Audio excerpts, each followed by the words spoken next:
Hello વિદ્યાર્થી મિત્રો, રાધે રાધે. તો માધ્યમિક અને ઉચ્ચ માધ્યમિકમાં જ્ઞાન સહાયકની ભરતીની જાહેરાત આવી ગઈ છે અને એના માટેના જે નવા નિયમો છે, જે બદલાવ આવી ગયો છે, તે આપણે આ વિડીયોમાં જોવાના છે. તો સૌથી પહેલાં તમે આપણી ચેનલને સબસ્ક્રાઈબ કરી દેજો, વિડીયોને લાઇક કરી દેજો અને તમારા મિત્રોને શેર કરી દેજો. તો જેવી રીતે 1 થી 8માં જ્ઞાન સહાયકની ભરતી હમણાં થઈ, બરાબર 16,000 જેટલી જગ્યા ખાલી હતી એમાં થઈ, એવી જ રીતે હવે માધ્યમિક અને ઉચ્ચ માધ્યમિકમાં તમારી જ્ઞાન સહાયકની ભરતીની ટૂંક સમયમાં જાહેરાત આવવાની છે. એટલે સમજી લો આ જુલાઈ મહિનામાં તમારી ભરતી થઈ જશે. તો એના માટેની શૈક્ષણિક લાયકાત કઈ છે? તો કે તમારે ટાટ સેકન્ડરી, ટાટ એચ અને ટાટ એચએચ, બરાબર. એના માટેની તમારે ટાટ સેકન્ડરી અને ટાટ હાઈ સેકન્ડરી પરીક્ષા પાસ કરેલી હોવી જોઈએ. પણ કઈ પરીક્ષા? દ્વિસ્તરીય. કઈ? દ્વિસ્તરીય. એટલે કે તમારી જે અત્યારે 2023 અને અત્યારે જે તમારી 2026ની લેવાની છે એ દ્વિસ્તરીય છે. પહેલાં આપણે એક સ્તરવાળી હતી એ.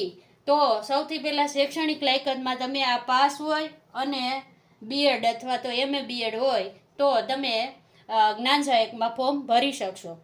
પછી જો આમાં તમારા જ્ઞાન સહાયકમાં પૂરતા શિક્ષકો ન મળે માધ્યમિક ને ઉચ્ચ માધ્યમિક માટે, તો પછી 2011થી જેટલી પણ ટાટની ને ટાટ હાઈ સેકન્ડરીની પરીક્ષા લેવાની છે એ બધા પાસવાળાને મોકો આપવામાં આવશે.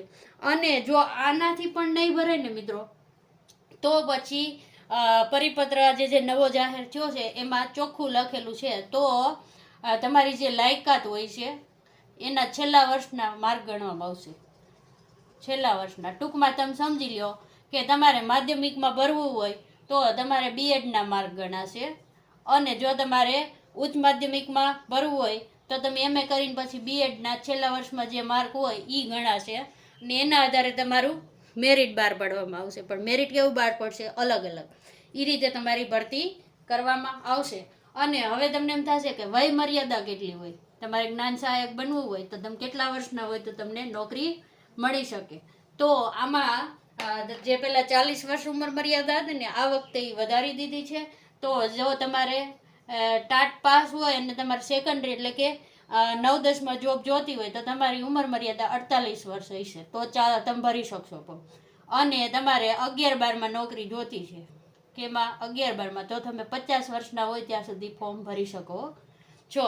મેરિટ તમને જે આપણે પહેલી પદ્ધતિ કીધી એ રીતે પહેલાં દ્વિસ્તરીય જેણે પાસ કરી એને લેવામાં આવશે. પછી જગ્યા ખાલી રહેશે તો કોઈ પણ 2011 અત્યાર લગીનમાં પાસ હશો એને ભરવામાં આવશે.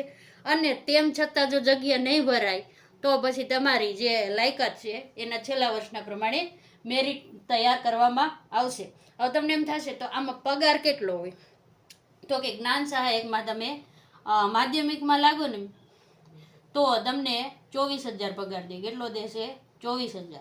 અને ઉચ્ચ માધ્યમિકમાં લાગો ને 11-12માં તો તમને 26,000 ફિક્સ પગાર દેશે. કેટલો? 26,000. અને તમને એમ થશે તો આ કેવી નોકરી છે? તો કે આ છે એ 11 મહિનાના કરારવાળી નોકરી છે. કરાર. અને તમારો કરાર છે એ જ્યારે પણ નવું સત્ર શરૂ થાય, એટલે કે તમારું જૂન મહિનામાં આપણું વેકેશન ખુલે ત્યારે કરાર છે એ પૂરો થઈ જશે. ભલે પછી તમે જાન્યુઆરીમાં લાગ્યા હોય કે ફેબ્રુઆરીમાં લાગ્યા હોય કે આ જૂનથી આવતી જૂન લગીને લાગ્યા હોય, તો પણ જો જૂન મહિનામાં નવું સત્ર આવશે ને એટલે તમારો જૂનો કરાર પૂરો થાય ને પાછો રિન્યૂ કરાવવો પડશે અથવા તો નવી ભરતી થશે. તો આ બદલાવ અને આ જ અઠવાડિયામાં તમારા ફોર્મ ભરવાના ચાલુ થઈ જશે. પ્રજ્ઞા જ્ઞાન સહાયક સર્વ શિક્ષા અભિયાનવાળી વેબસાઇટ છે, એના જ્યારે પણ જાહેરાત આવશે ત્યારે આપણે ફરીથી પાછો એક વિડીયો બનાવશું. તો બધી જ અપડેટ મેળવવા માટે તમે આપણી ચેનલને પહેલાં તો સબસ્ક્રાઈબ કરી દો, વિડીયોને લાઇક કરી દો. વિડીયોને પૂર્ણ કરીએ છીએ. રાધે રાધે.